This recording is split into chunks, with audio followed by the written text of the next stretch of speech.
Welcome back प्यारे बच्चों। तो आज के इस वीडियो में हम सॉल्व करने जा रहे हैं वर्कशीट 1 का क्वेश्चन 5। ये आपके वर्कशीट का लास्ट क्वेश्चन होने वाला है। तो इस क्वेश्चन में बोल रहा है state whether the following statements are true, if not justify your answer with an example.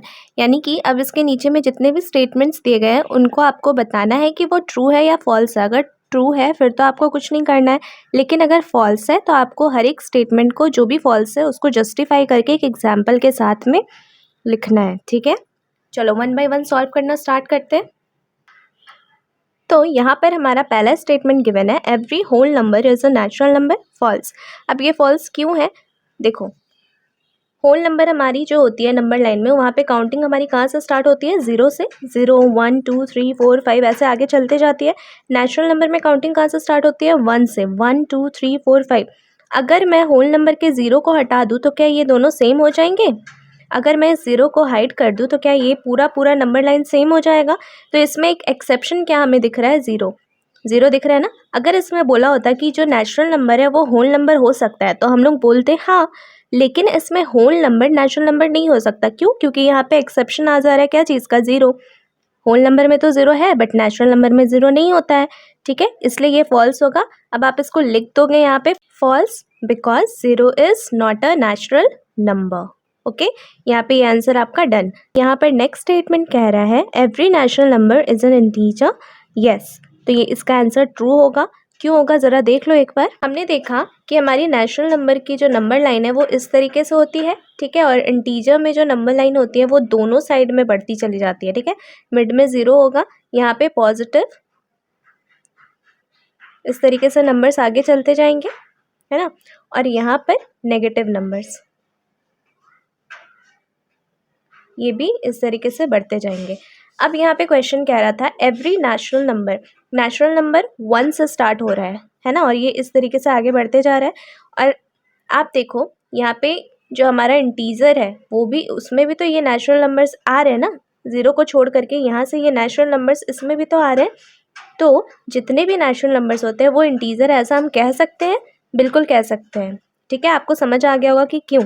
क्योंकि देखो इसका नंबर लाइन 1 से स्टार्ट हो रहा है, इंटीजर में नेगेटिव, होल नंबर सब आता है। ठीक है, तो ये देखो नेचुरल नंबर तो आ रहा है ना यहाँ पे 0 के बाद से 1 से, तो ये हमारा ट्रू होगा। बच्चों हमें थर्ड स्टेटमेंट गिवन है every integer is a whole number, क्या ये ट्रू होगा? नहीं, ये फॉल्स होगा। क्यों फॉल्स होगा? देखो इसको समझो अच्छे से। यहाँ पे मैंने होल नंबर और इंटीजर्स के लिए नंबर लाइन ड्रॉ कर दी है। ये देखो ये होल नंबर है, यहाँ पे हमारी नंबर कहाँ से स्टार्ट हो रही है? 0 से स्टार्ट हो रही है ना।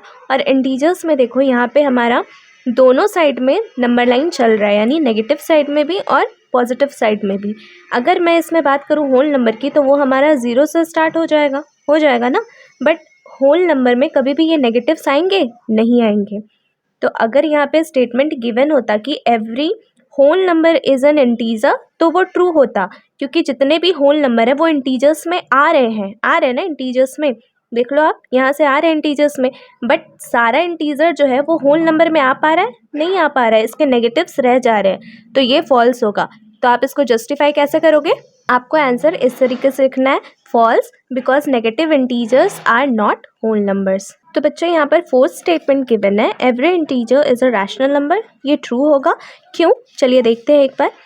देखो यहाँ पे मैंने इंटीजर्स के लिए नंबर लाइन ड्रॉ किया है, आपको यहाँ पे क्लियरली विजिबल है कि जो नंबर्स हैं इंटीजर्स में क्या हो रहा है, पॉजिटिव साइड और नेगेटिव साइड दोनों ही साइड 1 बाय 1 नंबर्स जो है वो बढ़ते चले जा रहे हैं, यानी आगे चलते जा रही है नंबर लाइन हमारी, है ना। अब देखो ये ट्रू इसलिए है कि जितने भी इंटीजर्स है वो रैशनल नंबर है। मैं यहाँ पे मान लो 2 लिखती हूँ, ठीक है, 2 एक इंटीजर है, वी ऑल नो दैट कि 2 एक इंटीजर है ना, ये एक पॉजिटिव इंटीजर है। अब 2 के नीचे कुछ भी नहीं है तो इसका डिनोमिनेटर 1 मान लेंगे, ये हमने पढ़ा है बचपन में, पढ़ा है ना कि डिनोमिनेटर में 1 हो या ना हो बात एक ही होती है, 1 को लिखना उतना इंपॉर्टेंट नहीं होता है।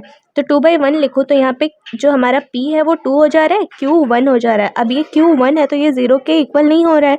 अब अगर 0 के इक्वल नहीं हो रहा है तो एक रैशनल नंबर होगा ना। अब देखो उसी तरह से एक और एग्जांपल नेगेटिव साइड से लेते हैं। मान लो यहाँ पे -3 है और इसके नीचे भी 1, ठीक है, ये p हो गया, ये q हो गया, q में 1 आ गया तो q क्या हो गया? 0 के इक्वल नहीं हुआ।